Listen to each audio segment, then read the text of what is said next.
Nangako si Caribou na magiging kapaki-pakinabang siya sa grupo, ngunit sa halip na maniwala ay tinutukan pa ito ni Van ng armas dahil sa pag-aakalang isa ito sa mga asasin na humahabol kay Blackbeard.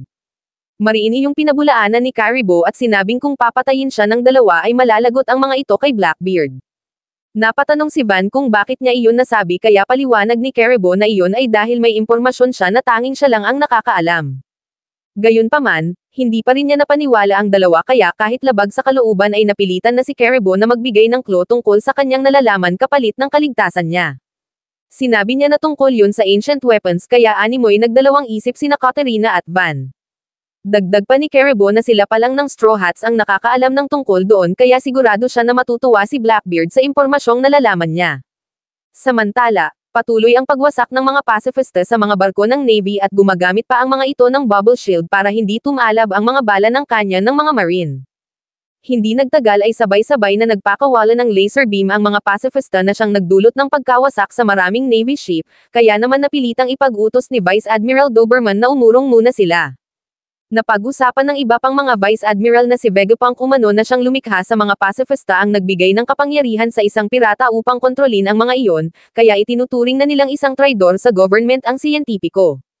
Dahil doon ay ipinag-utos ni Doberman kay Tosa na patayin si Bonnie nang sa ganon ay mabawi nila ang command sa mga pacifista. Agad na kumilos ang Vice Admiral pero nang makita ito ni na Atlas at Frankie ay mas binilisan pa nila hanggang sa makarating sila sa loob ng kagubatan. Ngunit, dahil sa dami ng mga iniiwasang puno ay medyo bumagal ang dalawa kaya napagdesisyonan ng Vice Admiral na gamitin ang kanyang Tosa Bite, pero sa kabutihang palad ay dumating ang dalawang Giant Captain at napigilan ito. Nang makita ang dalawa ay napasigaw sa takot si Bonnie at inakala nila na kalaban din ang mga iyon kaya sinabi ng dalawa na naroon sila para iligtas ang Straw Hats. Hindi nagtagal ay dumating na ang iba pang giant crew at doon ay sinabi ni Bonnie na nasa gitna pa ng isla sina Luffy, Sanji at Vegapunk kaya nakiusap ito sa mga giant na tulungan ang mga iyon. Sinabi ni Brogy na sila na ang bahala sa mga iyon bagay na ikinatuwa ni Bonnie kaya sumama na sila sa ibang giant crew papunta sa barko ng mga ito habang ang iba naman ay pupunta sa kinaroroonan ni na Luffy. Samantala, dahil nawala na ang komunikasyon ng mga Marine kay Tosa ay nagpasya na ang ibang Vice Admiral na sumugod kaya naman sumakay si Dal sa sasakyan ni Bluegrass at mabilis na pinaandar iyon. Nagsimula naman maglakad si Saint Saturn palapit kay Vegapunk, at sa bawat paghakbang nito ay mapapansin na nalulusaw ang bawat matapakan ng Elder. Nang mga oras na iyon ay sinusubukang buhatin ni Luffy ang siyentipiko subalit tumanggi ito, habang hinaharap naman ni Sanji si Kizaru. Hindi nagtagal ay dumating na ang galit na si Saturn at kasabay niyon ay nangako si Luffy kay Vegapunk na ililigtas niya ito. Nagsalita ang siyentipiko at sinabing si Bonnie na lang ang iligtas nito at nakiusap din ito na sabihin doon na may authority umano iyon sa mga pacifista. Nagsimula nang umatake ang galit na si Saint Saturn kaya agad na binuhat ni Sanji si Vegapunk upang iligtas pero patuloy pa rin sa pag-atake ang Elder dahil gusto talaga nitong patayin ang scientist. Dahil doon ay pinalaki ni Luffy ang kanyang mga kamay sa kapumalakpak ng malakas upang kuhanin ang atensyon ng Elder at saka niya ito inandura. Labis na nena si Saint Saturn kaya ilang beses nitong sinubukang tusukin si Luffy. Kasabay ng pangyayaring iyon ay sinamantala ni Sanji ang pagkakataon na maitakas ang siyentipiko, subalit habang tumatakbo ay binulaga siya ni Kizaru sabay tadyak ng malakas dahilan para mabitawan niya si Vegapunk. Kahit labag sa kalooban ay doon na ito tinusok ng Admiral bilang pagsunod sa utos ni Elder Saturn. Sinubukan pang itakas muli ni Sanji ang siyentipiko at hinayaan na lang ito ng Admiral habang patuloy namang hinaharap ni Luffy si Saturn. Nang mga oras na iyon ay sumiklab na ang galit sa kalooban ni Luffy kaya nagpalaki ito ng katawan at saka hinuli si Kizaru at sinakmal naman ang mukha ni Saturn. Habang iniiikom ng mahigpit ang palad ay sinabi ni Luffy kay Sanji na tumakas na. Bahagya pang nasaksihan ng siyentipiko ang ginawang pagligtas sa kanya ng Straw Hat, subalit hindi nagtagal ay tuluyan na itong binawian ng buhay. Isang video ni Vegapunk ang lumitaw sa screen ng laboratorio kung saan sinabi nito na may mahalagang mensahe siyang iiwan na tiyak na ikakagulat ng lahat. Kasunod yun ay otomatikong nag-agap ng mga transponder snail ang signal mula sa nais iparating ni Vegapunk. Dahil doon ay narinig ng mga tao sa iba't ibang panig ng mundo ang boses ng siyentipiko. Sinubukan niyong pigilan ng mga Marine sa ilalim ng utos ng officer pero hindi nila magawang pahintuan ang transponder snail. Si Sanji naman na siyang kasama ni Vegapunk ay nagtataka kung bakit niya naririnig ang boses ng wala ng buhay na doktor. Maging sina Usopp at ang mismong nilikha ni Vegapunk na si Edison ay hindi maintindihan kung ano ang kasalukuyang nangyayari. Samantala, Habang hinahanap ng dalawang giant si Luffy ay bigla ang mga itong pinalibutan ng mga marine at saka pinaulanan ng bala.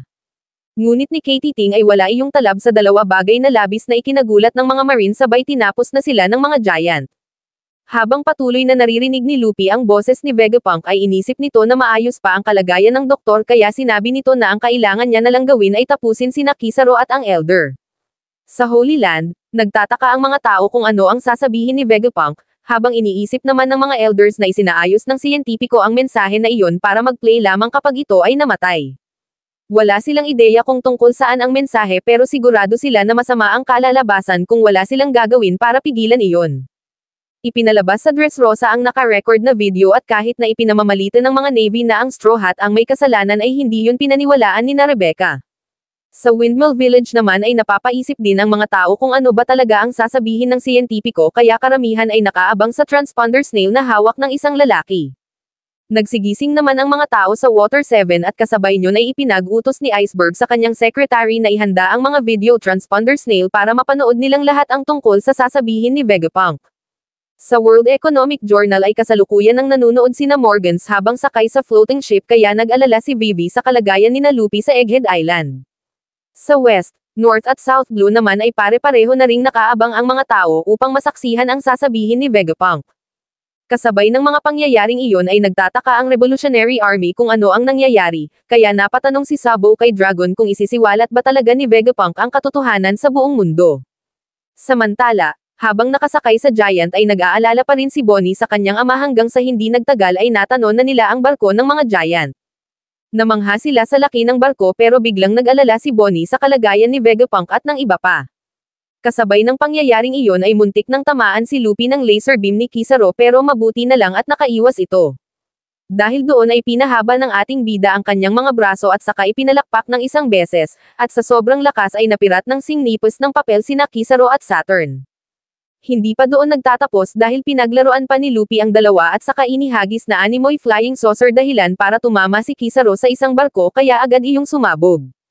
Nagawa naman kontrolin ni Saturn ang pag-ikot kaya nakaiwas ito sa barko ng mga Navy at saka bumalik kay Luffy bagay na labis na ikinagulat naman ng ating bida sabay hinabol siya nito.